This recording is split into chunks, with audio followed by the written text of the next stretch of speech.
Bom, fala pessoal, meu nome é André. A gente vai estar dando prosseguimento aqui à série de vídeos sobre SolidWorks. Nos últimos vídeos a gente desenhou um parafuso e uma porca, fez o detalhamento e fez a montagem. E desse vídeo em diante a gente vai estar desenhando um cilindro hidráulico, um equipamento um pouquinho mais complexo. Vou cortar aqui para a gente ver. Eu já pré-desenhei ele para a gente ter uma referência. A gente vai fazer tudo de novo. Bom, essa peça azul aqui é a camisa, ela que envolve todo o sistema. Essa amarela é o êmbolo é a que desliza dentro da camisa. A peça verde é a haste. A peça vermelha é a tampa, que impede que o êmbolo saia. Esse conjunto que se move aqui, êmbolo mais haste, é chamado de pistão. Bom, como é que o cilindro hidráulico funciona? Semelhante ao cilindro pneumático também. Mas enfim, o cilindro hidráulico ele funciona, ele converte uma pressão que você tem num acumulador ou de um compressor em um movimento retilíneo. Por exemplo, seu pistão pode estar aqui parado. Você conecta uma mangueira aqui nessa rosca. Essa rosca aqui é uma rosca NPT, ela tem função de vedação também. Quando você insere uma pressão nessa câmara aqui, você tende a empurrar esse pistão para a esquerda. Show. Se você quiser agora que o pistão volte para a direita, você aciona uma válvula que aciona uma pressão nessa entrada aqui. Você vai empurrar seu pistão para a direita. Isso é utilizado em diversas aplicações. Por exemplo, num macaco hidráulico de uma oficina, por exemplo. Você quer levar o carro, você liga lá o compressor que joga a pressão aqui, aí empurra o pistão, aí sobe um elevador, por exemplo. Ou então eu até trouxe uma foto aqui que eu peguei de uma retroescavadeira, por exemplo. O braço dela é movimentado por um pistão hidráulico. Quando o operador puxa ou empurra a alavanca, ele está inserindo pressão por essas linhas aqui. A pressão entra na camisa, que empurra o pistão ou para cima ou para baixo. Isso faz o braço da retroescavadeira subir ou descer. É justamente um equipamento semelhante a esse aqui. Ele joga a pressão, vai para um lado, joga a pressão, vai para o outro. Além de desenhar também as peças individuais, a camisa, o êmbolo, a haste e a tampa, eu vou estar mostrando também como escolher as vedações. Por exemplo, aqui nós temos um O-ring, que é a vedação entre a tampa e a camisa. Aqui a gente tem uma gacheta, que é uma vedação um pouquinho diferente, que veda entre a haste e a tampa. Aqui a gente tem um raspador. A função dele não é necessariamente vedar, mas sim impedir que sujeira entre para dentro do cilindro. Vamos supor aqui nosso exemplo da retroescavadeira. Se você tem terra aqui no externo da sua haste, você não quer que essa terra entre, porque isso vai danificar o polimento da sua camisa ou vai estragar a vedação, enfim. Então esse raspador aqui, ele tem a função de evitar que entre sujeira para dentro do sistema. Aqui no êmbolo também, a gente tem duas gachetas e um O-ring. Esse O-ring aqui veda entre o êmbolo e a haste, para a pressão não passar aqui pela rosca e vir para cá. E aqui a gente tem duas gachetas. A gacheta, ela é uma vedação que tem uma função parecida com o ring, mas ela é um pouco mais forte, digamos assim. Ela aguenta pressões maiores. O único lado negativo dela é que ela só veda para um lado. Por exemplo, essa gacheta aqui que está marcada de azul, ela vai vedar da direita para a esquerda. Quando você inserir pressão aqui e essa câmera aqui estiver pressurizada e o fluido quiser passar nessa fresta aqui, quem vai impedir de passar é ela. E o interessante da gacheta é que quanto mais pressão é exercida sobre ela, mais ela veda, porque ela tende a abrir mais. Quando o fluido vai entrando aqui nela, esse lábio dela que tende a abrir. E justamente por causa dessa operação dela, a gacheta do outro lado tem que ficar do lado ao contrário. Porque quando essa câmera aqui estiver pressurizada, ela vai precisar vedar da esquerda para a direita. Se tivesse uma gacheta que só, não ia funcionar, por exemplo. Por isso são necessárias duas. Bom, então, quando a gente for desenhando, quando for desenhar o êmbolo, eu vou ensinar a escolher as gachetas e o O-ring. E quando for desenhar a tampa, eu também mostro o raspador e a gacheta. A gente vai começar fazendo a camisa, que é o mais simples. Vamos lá. Bom, vou começar aqui pelo plano direito, mas poderia ser qualquer outro também. Fazer aqui primeiro só o formato, para vocês entenderem qual que é a lógica por trás do do formato mesmo da camisa. A camisa ela é basicamente um cilindro mesmo, como se fosse um copo, digamos assim. E ele é aberto por dentro e tem uma rosca aqui na saída. E vai ter as duas entradas de pressão aqui, as roscas NPT. Vou fazer isso aqui só para dar uma visualização, vai ficar mais ou menos assim. Deixar ele azul logo aqui. Só para manter o padrão. Basicamente isso, aí coloca os dois tubinhos aqui com as entradas de NPT. Agora eu vou abrir aqui, colocar as medidas, né? Colocar o total dele de 400.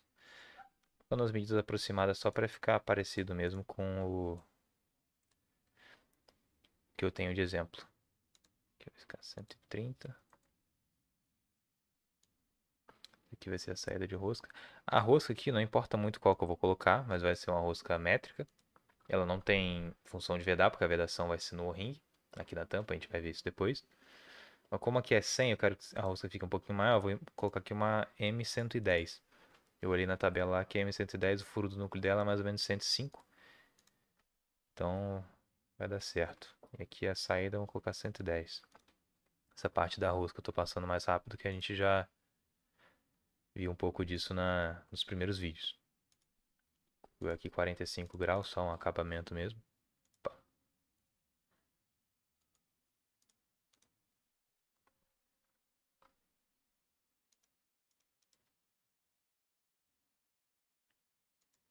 Vou colocar o comprimento da rosca de 50.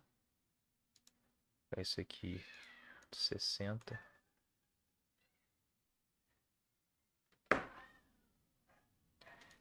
Esse aqui vai ficar coincidente.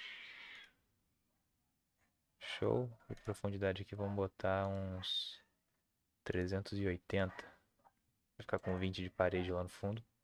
Opa. Show. Recursos, evolução. Vou colocar a rosca aqui agora. É só clicar aqui na aresta e inserir anotações, representação de rosca.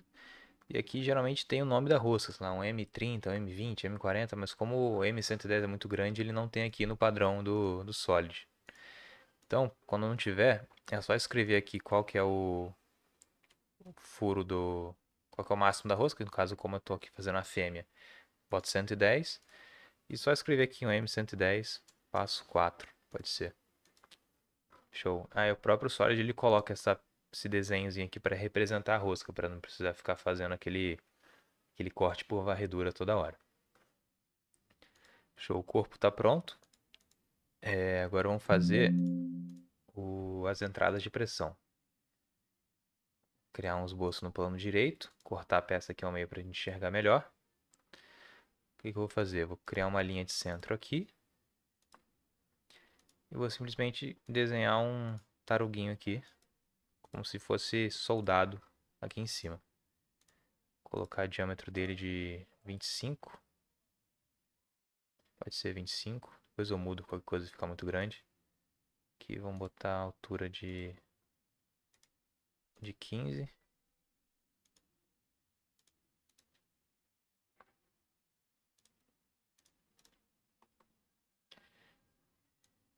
Vamos deixar esse tarugo a uma distância aqui de 80 do início da peça, por enquanto. A gente vai fazer um salto por revolução. Pronto, já está criando a cara aqui. Abrir o plano direito de novo, cortar de novo. Agora a gente vai passar a rosca nesse tarugo aqui. Fazer uma linha de centro de novo. E aqui, como é uma rosca que vai ter a função de vedar também, vai ser uma rosca NPT. Para esse tamanho aqui, para essa pressão, enfim, a gente não sabe qual pressão específica é, a gente está ignorando isso por enquanto. Mas para esse tamanho aqui pode ser uma rosca meia NPT. O furo do núcleo da rosca meia NPT, eu já vi na tabela aqui também, é 17.4.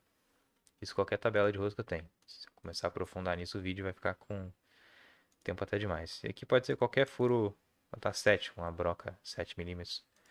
E que o comprimento pode ser qualquer um também, só o suficiente para passar até o centro da peça.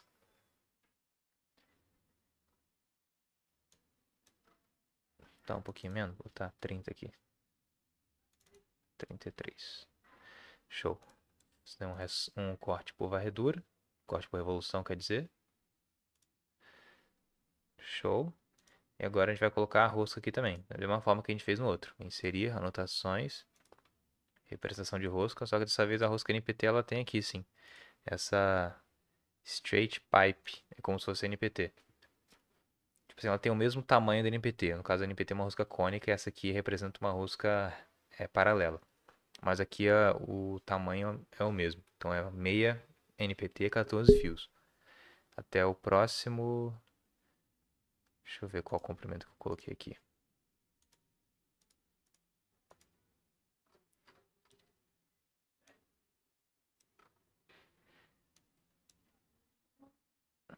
Perdão. Faltou inserir esse comprimento aqui. Vamos colocar que ela vai ter uns 12 de comprimento. E eu coloco aqui na representação de rosca 10 milímetros de rosca. É o suficiente. Então aqui vai ficar polegada, meia NPT, cego, comprimento 10. Show. Nisso a gente tem quantidade razoável de rosca aqui. Agora, como tem as duas, tem uma aqui e uma aqui, a gente pode clicar em tudo que a gente fez aqui, no tarugo e no furo, vir em padrão linear, escolher uma referência. Vou escolher como referência esse plano aqui, que ele entende a direção que eu quero copiar. Vai ser por outro lado, vou botar uma distância aqui de 80, não, 200, 300, por aí. Vou deixar assim por enquanto. Ficou um pouquinho errado aqui, ó. Vamos trazer um pouquinho mais para trás. 290. Show, tá com cara de camisa de cilindro já. Bom, eu não vou detalhar ele inteiro, senão o vídeo vai ficar muito comprido. Mas depois eu vou mostrar no final da série todos os detalhamentos do cilindro, do êmbolo, da haste, de cada peça para poder tomar como exemplo se quiserem fazer algo semelhante. Bom, esse vídeo fica por aqui e até o próximo.